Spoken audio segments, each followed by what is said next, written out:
She's nothing but a glorified maid with no education, Justin said, his voice dripping with disdain. My blood boiled instantly. I glanced around the dinner table, shocked by the cold words that shattered the air. Justin's parents, Evelyn and Richard, exchanged uneasy glances. They didn't try to hide their discomfort. "Justin, that's enough," Evelyn said, her voice trembling slightly. "Well, it's the truth, Mom," he replied, shrugging as if it was the most natural statement in the world. "Eva, you know I'm just being honest." I looked at him, my mind racing. This wasn't the man I thought I knew. His charming smile and tender gestures now seemed like a cruel facade. "Is this really what you think of me?" I asked, my voice barely steady. He leaned back in his chair, completely unfazed. "Come on, Eva, let's not make a scene. I'm sure they want to know who they're dealing with." I couldn't believe his audacity. After everything. I stopped myself, afraid my voice would crack. My heart pounded as I tried to maintain composure. I glanced at Evelyn and Richard, looking for any sign of support. Evelyn's eyes held regret, while Richard stared at his plate, seemingly lost for words.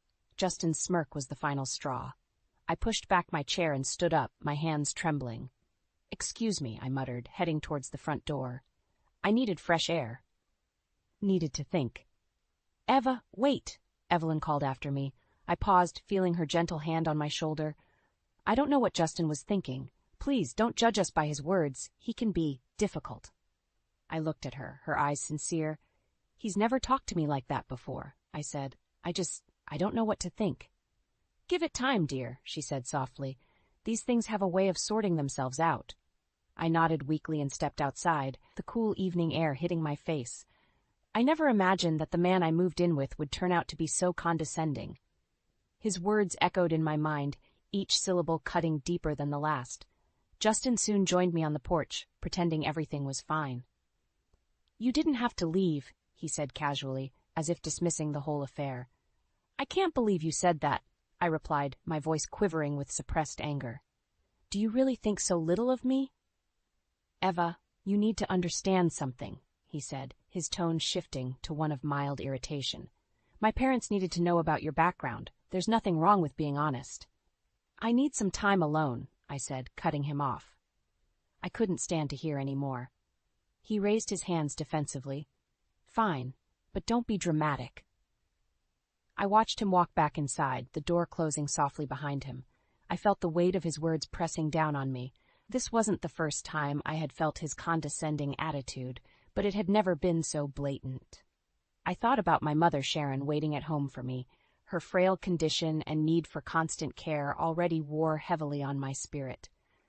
Justin's words cut deeper than he knew, hitting the raw nerves of my insecurities and fears. I thought I had found a partner, someone to build a life with, but tonight's events tore down that illusion. As I stood on the porch, the night air cooling my heated skin, I resolved not to let this define me. No matter how charming or successful Justin was, I had my dignity. I glanced back at the house one last time. This would not be the end, but a beginning. One way or another, I would find a way through this. "I'm out there saving lives while you flounder in mediocrity," Justin snarled as he tossed his keys on the kitchen counter. The sound of metal clanging echoed through the apartment, emphasizing his words. I froze, the dishcloth in my hand halfway to the sink. "Excuse me?" "You heard me, Eva," he said, rolling his eyes. "Do you know how tiring it is to come home to this mess after a 12-hour shift?" I glanced around the spotless kitchen. Nothing was out of place. "What mess?" I asked, exasperated. He stalked toward me, pointing a finger in my face. "Your life is a mess. Look at you, a high school dropout, waiting tables and cleaning houses. Do you think that's impressive?" My heart pounded as his words sank in. The man I fell in love with was nowhere to be seen. "I contribute to this household, too," I managed to say, my voice trembling with anger. Justin scoffed. "Barely. I cover most of the bills. What you make is peanuts." I clenched my fists, feeling the anger build up inside me, but I decided to stay calm. "I'm doing the best I can, Justin, and I'm also caring for my mom. That's not nothing." He shook his head, laughing bitterly. "Always your mother.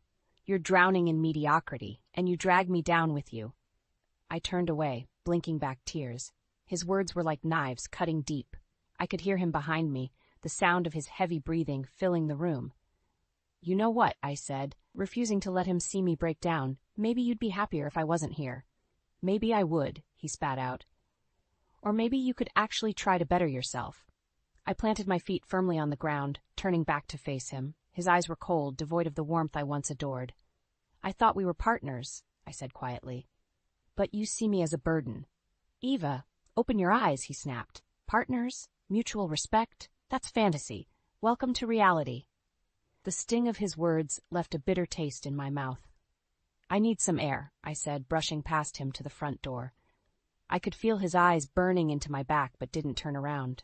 Out on the street, the cool night air felt like freedom. I tried to piece together how everything had gone so wrong so quickly. The charming, supportive man I met through the dating app was now nothing more than a controlling tyrant. As I walked, my mind drifted to the early days of our relationship, the sweet text messages, the late-night talks, and the promises that now felt hollow. I needed to talk to Sharon. The next afternoon, during one of my rare breaks, I visited her at the old family home. She lay on the couch, looking frail but cheerful. Hey, Mom, I said, trying to mask my stress with a smile. Hey, sweetheart, she replied, patting the space beside her. I sat down, and she immediately noticed something was off. Tell me what's wrong, she said. I sighed, leaning my head back against the couch. It's Justin, Mom. He's changed, or maybe I'm just now seeing the real him. She frowned, her eyes filled with concern. What happened? The way he talks to me, I began, pausing to find the right words without breaking down. He treats me like I'm less than him, like I'm nothing. She reached out and squeezed my hand. You're not nothing, Eva. You are strong, stronger than you know. Her words brought tears to my eyes, but I blinked them away. Thanks, Mom. I needed that. We sat there in shared silence, her hand in mine. In that moment, I realized that whatever the future held, I had to be strong, for myself and for her. I would not let Justin's cruelty destroy my spirit. Stop being so useless and get this house in order, Justin barked as he slammed the door behind him. The force of it sent a shiver through the apartment, like an earthquake had struck. Exhaustion turned into raw, seething anger inside me. I gripped the broom tighter, forcing myself not to snap.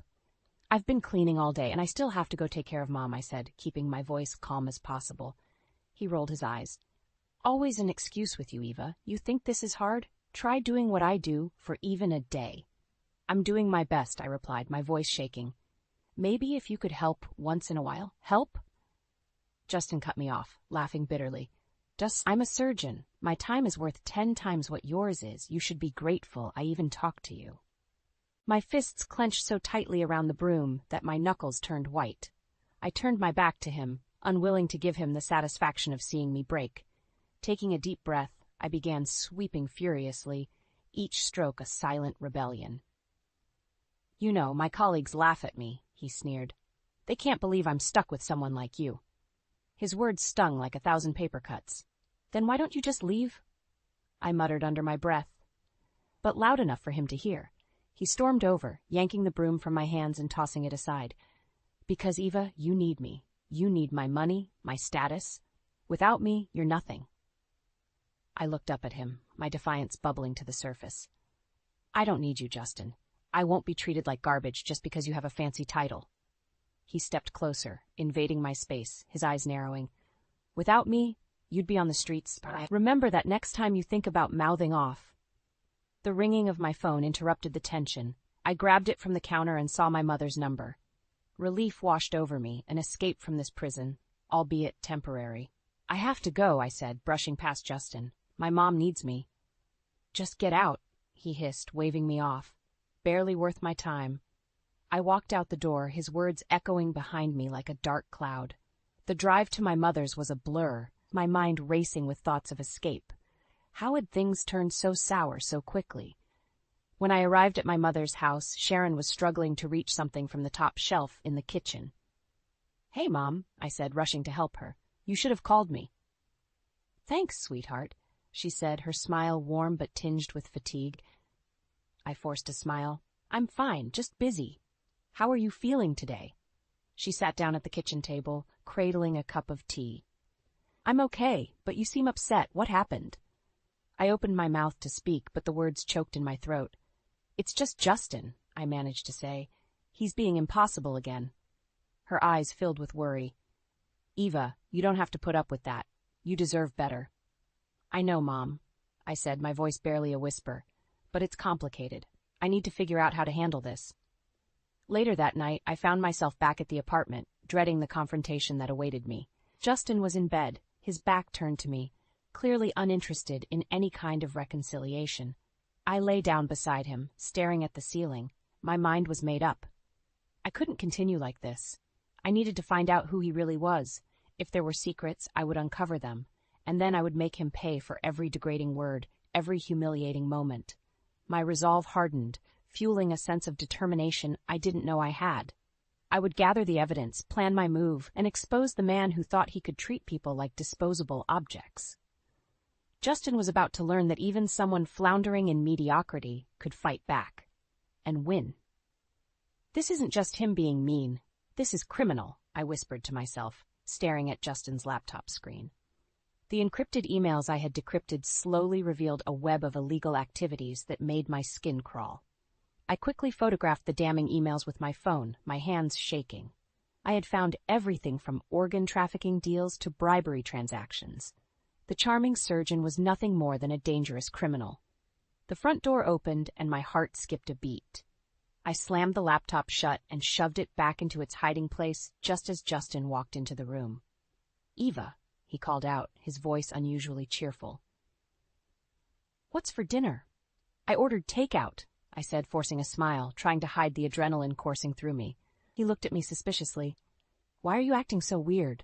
Weird, I echoed, my voice steady. I'm just tired, Justin. It's been a long day. He eyed me for a moment before shrugging. Whatever. Make sure you set the table.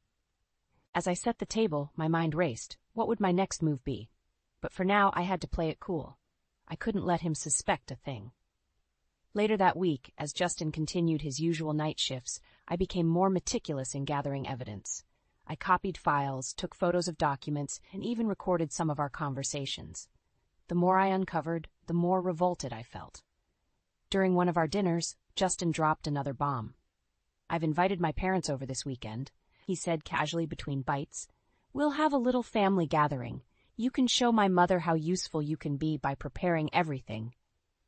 I bit back the resentful reply that bubbled up. Sure, Justin, I'll take care of it. As the weekend approached, I prepared meticulously, but not just for the gathering. It was time to turn the tables. When his parents arrived, I greeted them warmly, my heart pounding with anticipation. Evelyn smiled and embraced me, but Richard's stern face showed he wasn't convinced by the domestic facade. The dinner conversation started light, filled with polite chit-chat.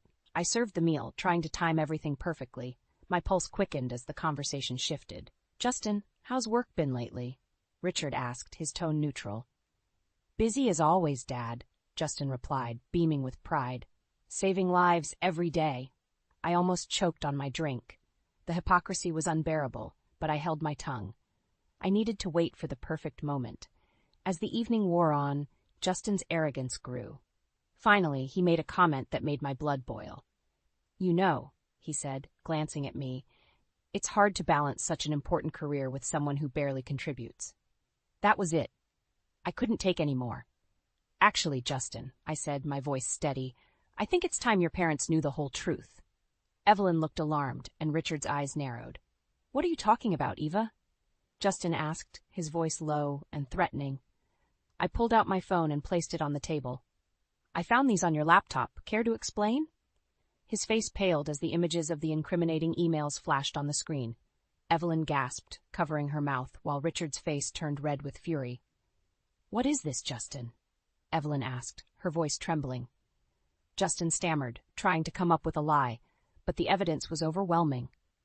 It's not what it looks like, he pleaded. But the room had already turned against him. Richard stood up, his face stern.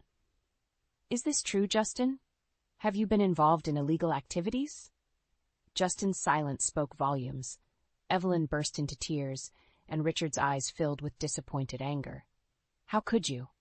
The confrontation had begun, and there was no turning back. I felt a surge of vindication, knowing that the truth was finally out in the open. Justin's world was about to crumble, and I was ready for the fallout. You think your title gives you power over me? Over anyone? I stated, my calm voice slicing through the tension-filled room like a knife. Justin's parents were still digesting the images on my phone. Evelyn's tear-streaked face looked shattered, while Richard appeared as if he might burst from anger. But none of that mattered now.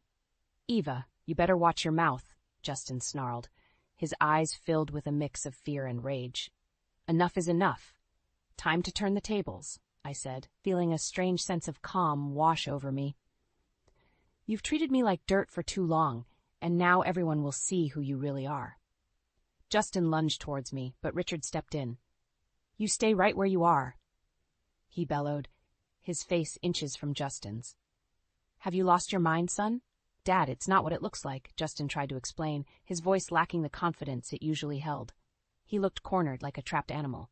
Evelyn sobbed quietly, her body shaking. "Justin, how could you? We raised you better than this." Justin's eyes darted around the room, searching for an escape. "Eva, get out, now," he growled, trying to regain control.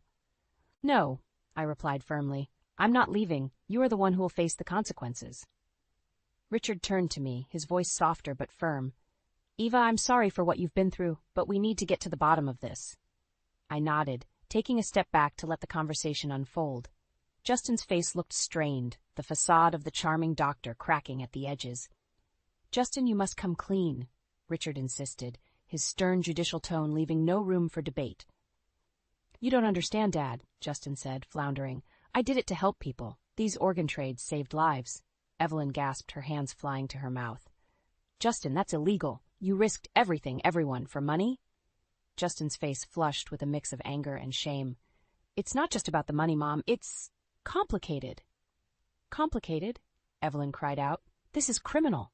The room grew silent for a moment, the weight of what had been said hanging in the air like a dark storm cloud. I couldn't help but feel a small sense of satisfaction. Finally, Justin was facing the consequences for his actions. Richard shook his head, looking his son dead in the eye. "You need to turn yourself in. It's the only way to atone for what you've done." Justin's face turned pale, and he took a step back. "Dad, you can't be serious." "I'm very serious," Richard said, his voice firm. "If you don't, I will." Justin's eyes widened in desperation. He turned to me, his expression a mix of hatred and pleading. "Eva, please, don't do this." I held my ground, meeting his gaze with unyielding resolve. "This isn't about revenge anymore, Justin. This is about right and wrong."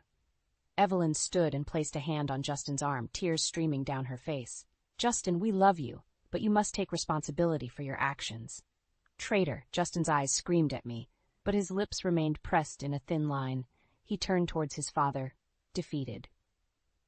"Fine, if that's what it takes." Richard pulled out his phone and dialed quickly, each number a final nail in the coffin of Justin's charade. "I'm calling our attorney. We're going to sort this out legally." As Richard's voice echoed through the room, making arrangements, I felt a mixture of relief and dread. This was just the beginning, but at least the truth was out. I watched as Justin stared at the floor, his shoulders slumped. The man who had once controlled me was now facing the collapse of everything he held dear. For once, I felt hope for justice, for my mother, and for myself. My future was still uncertain, but one thing was clear. I would not be a victim any longer. "Is this true, Justin? Have you been trading lives for money?" Evelyn's voice trembled with disbelief as she clutched her son's arm. The dining room felt like a courtroom. Justin stood there, cornered and pale, his eyes cast downward. "Mom, he stammered, searching for words that wouldn't come. The truth finally out in the open, I thought, feeling a surge of vindication. "It's all true," I stated, my voice clear. "Justin's been involved in illegal organ trafficking and bribery. I have all the evidence." Richard hung up the phone. "The attorney is on his way. Until then, Justin, you need to start explaining yourself." Justin flinched. "Dad, it's more complicated than you think. I didn't have a choice." "Choice? You always have a choice," Richard fired back, "and you chose crime." Evelyn sobbed quietly, holding her forehead. "This can't be happening. How could you do this to your patients, to us?" Justin clenched his fists, his facade of control entirely shattered. "It wasn't just for money," he said, his voice hollow. "Some of these people were desperate. Lives were saved." "And how many lives were ruined?" I retorted, locking eyes with him. "You think your good intentions justify breaking the law? Exploiting people?" Richard raised a hand. Eva's right. Whatever your reasoning, it doesn't excuse this. Justin's gaze shifted around the room, looking for an ally, but finding none. Dad, Mom, please, I can make this right. Just give me a chance. No, Justin, Richard said quietly. You must take responsibility for this. Our family name is at stake, and more importantly, you need to atone for your actions. A tense silence filled the room as Justin seemed to crumple under the weight of his father's words. It was strange seeing this once powerful man now cornered and vulnerable. The doorbell rang, breaking the silence. Richard glanced at me, nodding for confirmation. That must be the attorney. I opened the door to find not just the family attorney, but also a police officer standing beside him. Wordlessly, I stepped back to let them in. Richard, the attorney said, shaking hands and nodding solemnly at Evelyn. I've briefed the officer about the situation. Justin's eyes widened in panic. Dad, you called the police? I had to, Richard said firmly, though his voice softened slightly. It's the right thing to do. The officer stepped forward. Justin Parker, you're under arrest for your involvement in illegal organ trafficking and bribery. You have the right to remain silent. Justin looked at his parents one last time, desperation in his eyes. Please, help me. Evelyn's tears flowed freely, but she said nothing. Richard sighed deeply. We'll get you a lawyer, Justin, but you must face the consequences. As the officer pulled out the handcuffs, Justin didn't resist. His eyes found mine, pleading silently, but I felt no pity. This was justice. I'm done being your victim, Justin. Now, the world knows who you really are, I said quietly, feeling the weight of the last few months lift off my shoulders. As they led Justin away, Evelyn collapsed into Richard's arms, sobbing uncontrollably. He held her, his face a mix of heartbreak and resolve. You did the right thing, Richard said, looking at me. No one should have to live in fear or be treated like that. Thank you for your courage. I nodded, unable to form words. Justice was messy, and hearts were broken, but it was a necessary step. I had exposed the truth, and in doing so had freed myself from Justin's cruel grip. Outside, as the police car pulled away, I watched with a strange sense of peace. Justin had been powerful and ruthless, but now he was simply a man facing the consequences of his actions. And for the first time in what felt like forever, I felt free. The media frenzy hit like a hurricane the day after Justin's arrest. Reporters swarmed our apartment building, their cameras flashing as they peppered me with questions. Eva, how long did you know? What did you uncover? How do you feel now that it's all out in the open? I'm done being your victim, Justin. Now the world knows who you really are, I had said, and it was now more true than ever. As I looked at the chaos around me, I couldn't help but feel a sense of justice. Justice would be served, even if it was a messy process.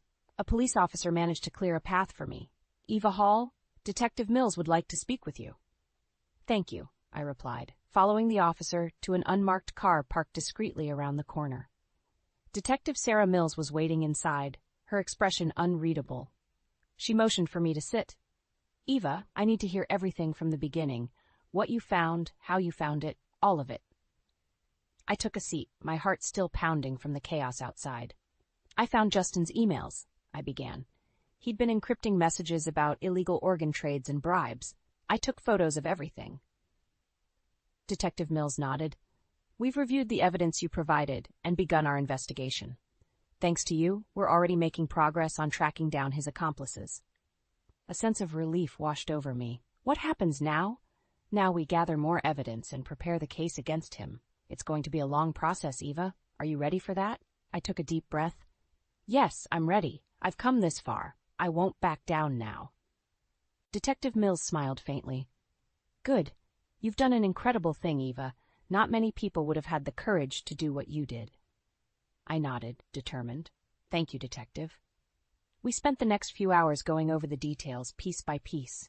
It was exhausting, reliving each painful discovery, but I knew it was necessary. By the time we finished, the sun was setting, casting long shadows over the chaotic scene outside. Finally, outside, I glanced at the dispersing crowd of reporters, realizing it was time to reclaim my life. I walked back to our apartment, every step solidifying my resolve. That evening, I called my mom. Hey, Mom, it's over. Justin's been arrested. Her relief was palpable. I'm so proud of you, Eva. You've been so strong. I couldn't have done it without you, I said, my voice breaking a little. It's been hard, but it was worth it. Come home, sweetheart, she replied, her voice warm. We can start over together. I'll be there soon, Mom. As I packed up my belongings, the emptiness of the apartment struck me. This place, once filled with promise and love, now held only bitter memories and broken dreams. I had to leave it all behind to truly move forward. The next morning, I woke up early, the sun barely peeking over the horizon. I looked around the apartment one last time before stepping out the door with my bags. Outside, the air was crisp, and the world seemed strangely quiet, without the buzz of media frenzy. I took a deep breath, feeling lighter than I had in years. I'm done being your victim, Justin, I whispered to myself as I walked to my car. Now, it's time to live my life. As I drove away, the city skyline faded into the distance, along with the chaos that had consumed my life for so long. There was a long road ahead, full of uncertainty and challenges, but for the first time, I felt ready to face it. I arrived at my mom's place, a sense of peace filling me as she welcomed me with open arms. I hugged her tightly, knowing that together we could rebuild our lives. This was just the beginning.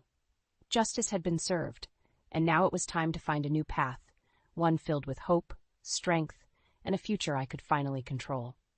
Freedom tastes a little bittersweet, but it's mine, I thought, standing in the doorway of my mother's house. A wave of calm washed over me, something I hadn't felt in what seemed like forever. Eva, come inside, Mom called, her voice warm and comforting. Dinner's almost ready.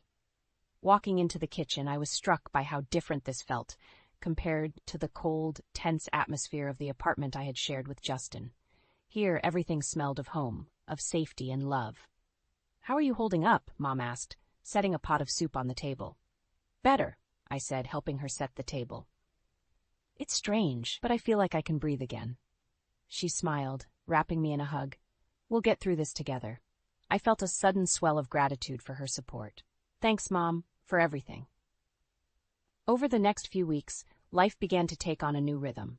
I found part-time work at a local cafe, much less stressful than the multiple jobs I juggled before. It wasn't glamorous, but it paid the bills and allowed me to care for Mom. One afternoon, I received an unexpected call from Evelyn. Eva, I wanted to apologize for everything. We had no idea what Justin was capable of. Thank you, Evelyn, I replied, surprised by her call. I'm just glad the truth is finally out.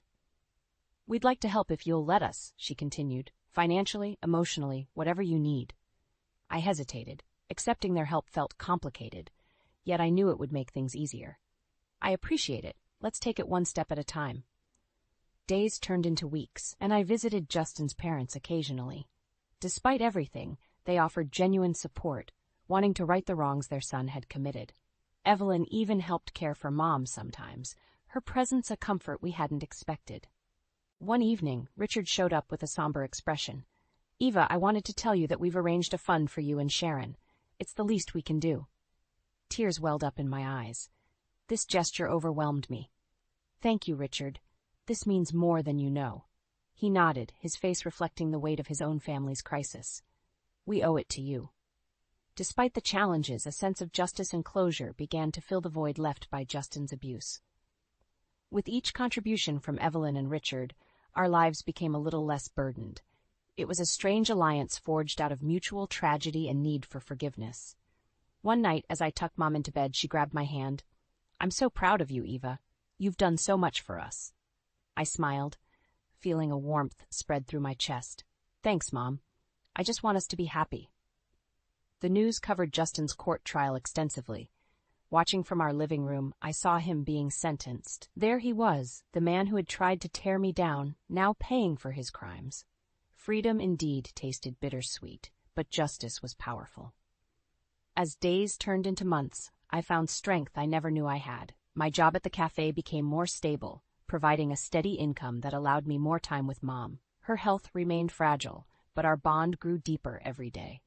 Evelyn and Richard's continued support transformed from financial help to genuine friendship. We had become unlikely allies in the aftermath of a shared catastrophe. One weekend, as I sat with Mom on the porch, enjoying the cool breeze, she looked at me with a smile. What do you see for your future, Eva? I paused, considering her question.